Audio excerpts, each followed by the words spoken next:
एक गैंगस्टर अपने गुरुजी को फ़ोन करता है। कहता है, गुरुजी अभी मैं बहुत ज़्यादा परेशानी में हूँ, मैं क्या करूँ?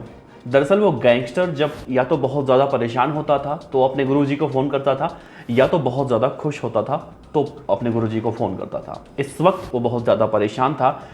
चारों तरफ पुलिस उसे खोज रही थी और पुलिस को ये आदेश था कि जैसे ही वो गैंगस्टर दिखे उसे ठोक दो। तब वो परेशान होकर अपने उस गुरुजी को फ़ोन करता है और कहता है कि गुरुजी मैं आजकल बहुत परेशान हूँ, हर तरफ पुलिस मेरा पीछा कर रही है और राज्य सरकार ने मेरे एनकाउंटर के आदेश जारी कर दिए हैं। उसके गुरुजी थोड़ी देर रुकते हैं, सोचते हैं और उससे पूछते हैं कि माँ काली के गले में कितने नरमुंडों की माला है। वो गैंगस्टर कहता है कि मुझे नहीं पता।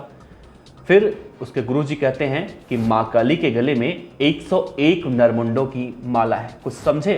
फिर वो गैंगस्टर कहता है, नहीं गुरुजी, नहीं समझा। फिर वो कहते हैं कि अभी तक तुमने कितनी नरबली दी है?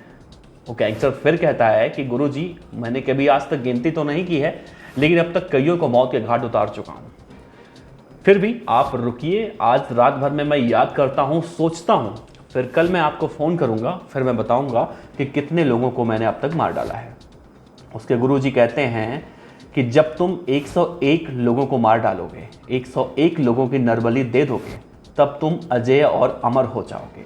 तो जाओ 101 लोगों को मारो। उसके बाद वो गैंगस्टर वहाँ से निकलता है, लेकिन कुछ ही समय के बाद उसकी मौत हो जाती है। पुलिस उसे एक एनकाउंटर में ठोंक देती है। नमस्कार, मेरा नाम है देवनाथ पांडे और आप देख रहे हैं BDF न्यूज। आज के इस कहानी में हम बात करने जा रहे हैं उत्तर प्रदेश के गोरखपुर जिले के 90 के दशक के कुख्यात गैंगस्टर रहे श्री प्रकाश शुक्ला और उसके एक गुरुजी की कहानी, जो गुरुजी कम और तांत्रिक ज़्यादा थे, लेकिन उन्होंने अपने उस गैंगस्टर चेले से कहा था कि 101 लोगों को मार दोगे अगर, तो तुम इस दुनिया में माँ काली की तरह अजय और अमर हो जाओगे। दरअसल ये उस वक्त की बात है जब उत्तर प्रदेश के गोरखपुर जिले का ये लड़का पहलवानी करते करते अचानक गैंगस्टर बन जाता है और गैंगस्टर बनने के बाद उत्तर प्रदेश और बिहार की राजनीति की दुनिया में या अपराध की दुनिया में श्री प्रकाश शुक्ला का बोलबाला रहता है। जिस किसी को भी ये शुक्ला फ़ोन कर देता है तो सामने वाले की पतलून तक गीली हो जाया करती है। लेकिन 4 मई 1988 को तब के मुख्यमंत्री जो होते हैं कल्याण सिंह, वो एक विशेष पुलिस बल का गठन करते हैं जिसे नाम दिया जाता है STF। और ये STF के लिए 6 महीने का टारगेट दिया जाता है और कहा जाता है कि 6 महीने में तुम्हें अपना रिजल्ट जो है देना है और श्री प्रकाश शुक्ला को या तो जिंदा या तो मुर्दा उसे लेकर आना है। STF बहुत ही तेज़ी से इस पूरे ऑपरेशन में जुट जाती है और श्री प्रकाश शुक्ला के माँ बाप भाई बहन जितने भी लोग उसके परिवार में होते हैं उन सभी को उठा लेती है और थाने में बिठा देती है पूछताछ के लिए। और इस दौरान श्री प्रकाश शुक्ला के 2 और सहयोगी होते हैं, जिसमें एक का नाम होता है सुधीर और दूसरे का नाम होता है अनुज। इन दोनों के परिवारों को भी STF जाती है और उठाकर ले आती है। श्री प्रकाश शुक्ला को ये जानकारी मिल चुकी होती है कि उसके और उसके सहयोगियों के परिवारों को STF उठाकर ले गई है और पूछताछ कर रही है। तो श्री प्रकाश शुक्ला सीधे DGP को फ़ोन करता है और धमकी देता है कि अगर मेरे और मेरे परिवार के लोगों को आपने नहीं छोड़ा तो अंजाम बहुत बुरा होगा। जैसे आज के गैंगस्टर दिया करते हैं, ठीक वैसे ही। दरअसल ये उस वक्त की बात है जब आज के तुलना में अगर देखा जाए तो मोबाइल फ़ोन किसी के पास नहीं हुआ करते थे, सैटेलाइट फ़ोन हुआ करता था और सिम को लेकर इतनी ज़्यादा सिक्योरिटी नहीं हुआ करते थे। सिम कार्ड को लेकर कोई कहीं से मतलब पहले से यूज किया हुआ सिम कार्ड एक गैंगस्टर इस्तेमाल करते थे और इतनी ज़्यादा टेक्नोलॉजी हाई फाई नहीं हुई थी। तो DGP श्री प्रकाश शुक्ला की बात को नज़रअंदाज कर देते हैं। शुक्ला बहुत ज़्यादा गुस्सा हो जाता है और फिर 3 मंत्रियों को फ़ोन करता है। उन तीनों मंत्रियों से कहता है अगर मेरे परिवार को कुछ भी हुआ तो मैं इसका बहुत ही बुरा परिणाम दूंगा। तीनों मंत्री थर थर कांपने लगते हैं क्योंकि श्री प्रकाश शुक्ला के गुनाहों के किस्से इससे पहले भी बहुत लोगों ने देखे थे और ऐसा नहीं है कि श्री प्रकाश शुक्ला पहली बार किसी को धमकी दे रहा था। इससे पहले भी वो कई बड़े बड़े मंत्रियों को मार चुका था और उनकी गूंज पूरे देश भर में सुनाई दी थी। तो तीनों मंत्री डर जाते हैं और सोचते हैं इस मामले में चलो क्यों ना मुख्यमंत्री जी से बात की जाए। तीनों लखनऊ पहुंचते हैं। लखनऊ मुख्यमंत्री कल्याण सिंह अपने कार्यालय में बैठे हुए होते हैं। तीनों मंत्रियों को देखते हैं और कहते हैं कि अरे भाई 3 मंत्री एक साथ आज अचानक कैसे? तीनों मंत्री बैठते हैं और कहते हैं कि साहब आपने आदेश दिया है सूर्य प्रकाश शुक्ला और उसके सहयोगियों के उसके साथियों के परिवार को जो उठवाने का आपने आदेश दिया है वो पूरा बहुत ज़्यादा चर्चित हो रहा है। कल्याण सिंह गुस्सा हो जाते हैं और बोलते हैं कि तुम्हें इससे क्या मतलब है। सूर्य प्रकाश शुक्ला जिस तरह से उत्तर प्रदेश, बिहार, नेपाल इन सब जगहों पे जाकर आतंक का पर्याय बन रहा है, तो और यहाँ तक कि मुझे भी मारने की सुपारी वो ले चुका है, मतलब मुख्यमंत्री को मारने की सुपारी ले चुका है, तो जब तक उसका अंत नहीं किया जाएगा तब तक कुछ भी नहीं होगा। शुक्ला के जो मंत्री होते हैं जिन्हें वो धमकी देकर वहाँ भेजता है वो भी वापस लौट आते हैं निराश होकर, उन्हें सफलता नहीं मिलती है। अब शुक्ला पूरी तरह से बौखला चुका होता है। हालांकि एसटीएफ की टीम लगातार शुक्ला के फ़ोन के लोकेशन को ट्रैक करके वहां तक पहुंचने की कोशिश करती है। शुक्ला का एक जगह ठिकाना नहीं रह जाता है, वो अपने ठिकाने लगातार बदलता रहता है।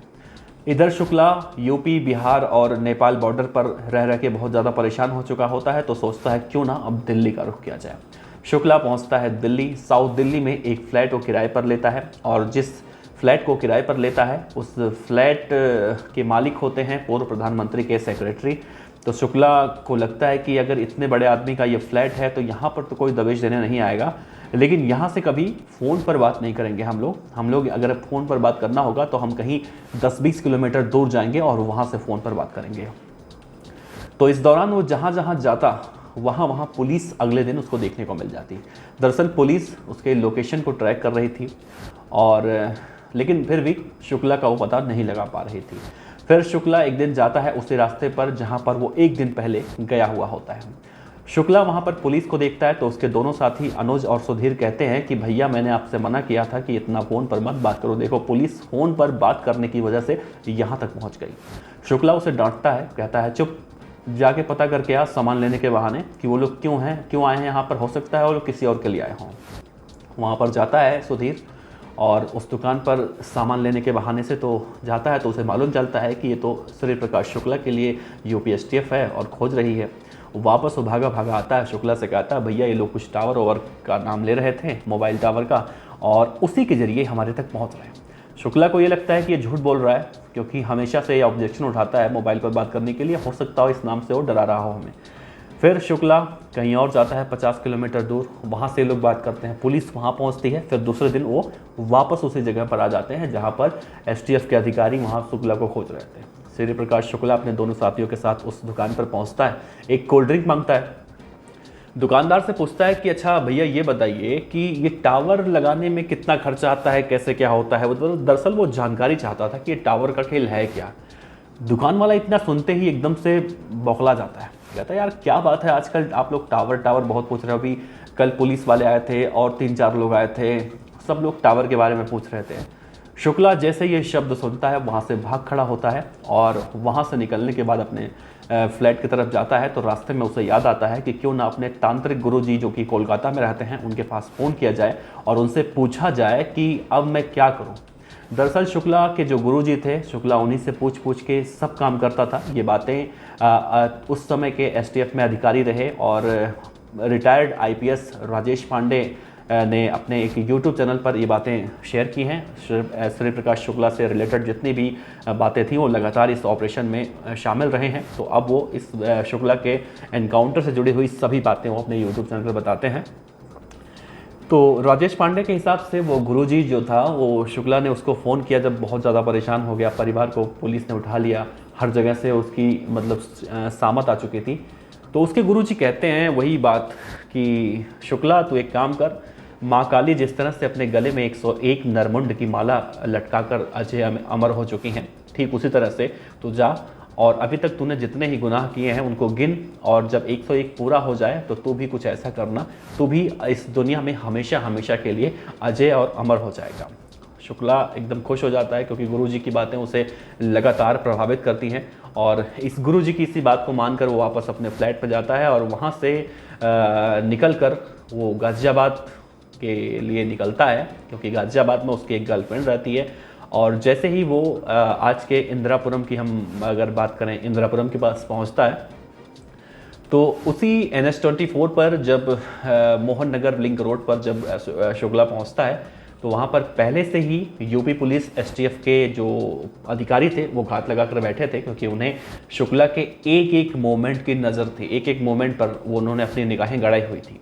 शुक्ला जैसे ही वहाँ पर पहुँचता है अपनी नीली सीएलओ कार से, और पुलिस वाले वहाँ पर उसे घेर लेते हैं, और उसके बाद पुलिस और शुक्ला के बीच में बहुत एक लंबी मुठभेड़ चलती है, और बाद में फाइनली ये खबर आती है कि सूर्य प्रकाश शुक्ला जो दुर्दांत अपराधी था, उत्तर प्रदेश का एक ऐसा गैंगस्टर था जो सिर्फ यूपी नहीं बल्कि बिहार और नेपाल तक उसने अपने गुनाहों की दास्तान फैला रखी थी। तो शुक्ला का यहाँ पर अंत हो जाता है। हालांकि शुक्ला के उस गुरुजी के बारे में कुछ खास जानकारी निकल कर नहीं आई कि वो गुरुजी कौन थे, लेकिन मुझे लगता है कि ऐसे मामलों में क्या गुरुजी जिम्मेदार नहीं थे? गुरुजी अगर शुक्ला से ये नहीं कहते कि 101 कत्ल करो या फिर जो भी है, तो शायद शुक्ला इतना ज़्यादा नहीं करता, क्योंकि शुक्ला के बारे में कहा जाता है कि शुक्ला भी पहलवानी करता था पहले, और बहुत ही कम उम्र में उसकी बहन को किसी ने छेड़ा था।